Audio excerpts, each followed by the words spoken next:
Welcome to Moto-Bro. This is the Sena 60S completely disassembled. I will tell you how to disassemble it and show you the parts which are in here.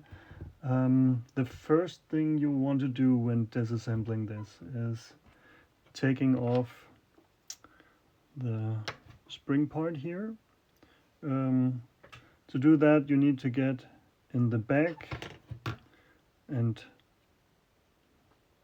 get this here angled a bit with a screwdriver. And then you can pull it out. There's this recess here where this hangs around and you can pull it down. Then you have this here. You need to remove the middle screw. To do this, just use a small screwdriver. Underneath this here, underneath this, you got this rubber piece, and you got here, and you need to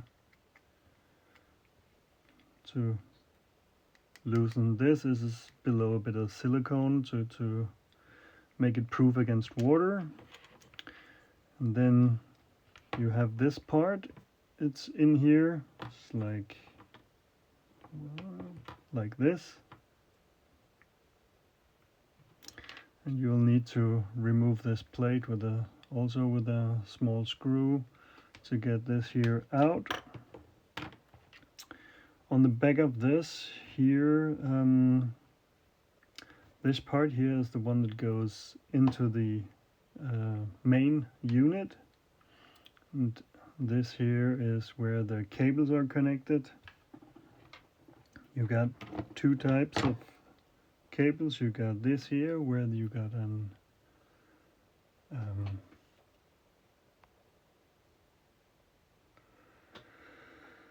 you got this connector for external microphone,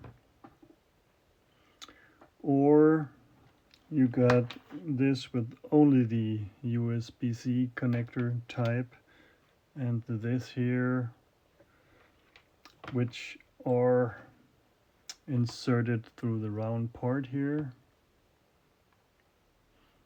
and this microphone connects to this very small connector. I'm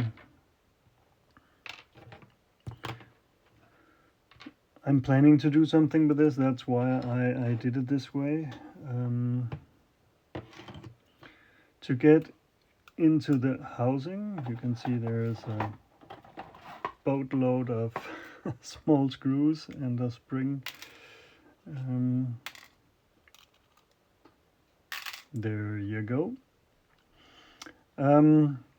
First, on the back side, there's a lot of magnets here which hold on to the screws.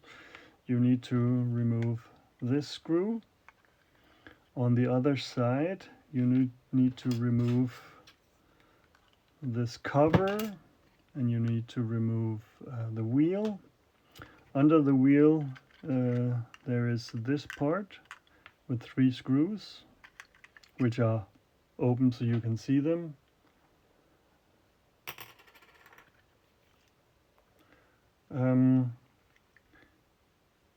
You got these screws here, which are all covered with silicone. You need to remove, and underneath the other cover here, you got another 3 screws covered with silicone. Then you can start to open it. And to open it, you will need a small knife, and just to cut the glue there's in between here.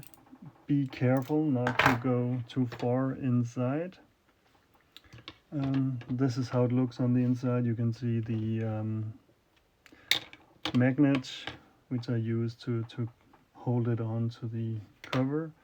On the inside you got this small battery. It's 3.8 volts, 1170 milliamps hours battery. You got this main board, which is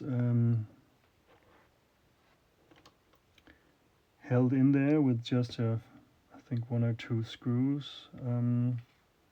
You can see here is the connector for the antenna.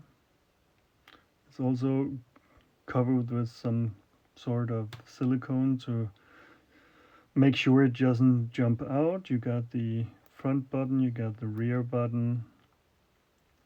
You got here the flashlight, front button, rear button. You got, this is the charging and USB connector computer port. And here's the one that connects to the sound parts. Here you got the wheel turning, and from here this is where the battery is connected. Goes in there. This here got this sort of connector. It's a very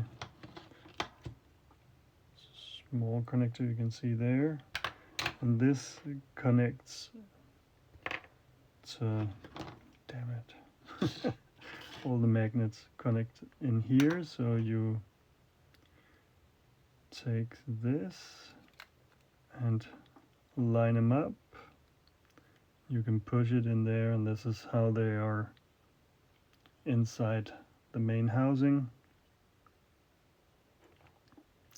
Rear button. Here in the front you got the mesh button. You got the LEDs here. You can see it's nicely covered with I would say some sort of epoxy to keep it dry. Yeah, it's well made. I'll see what I can make of it. You can see this here also can be pressed. I really like this headset. It's very clear.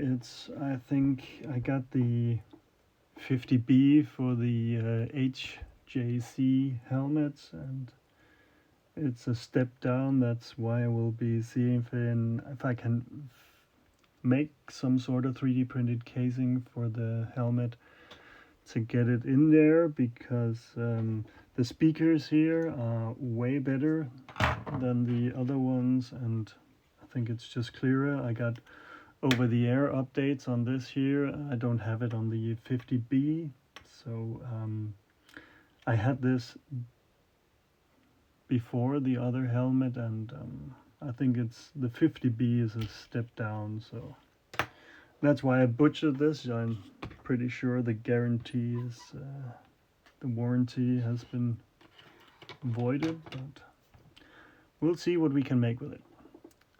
Thank you and have a nice day.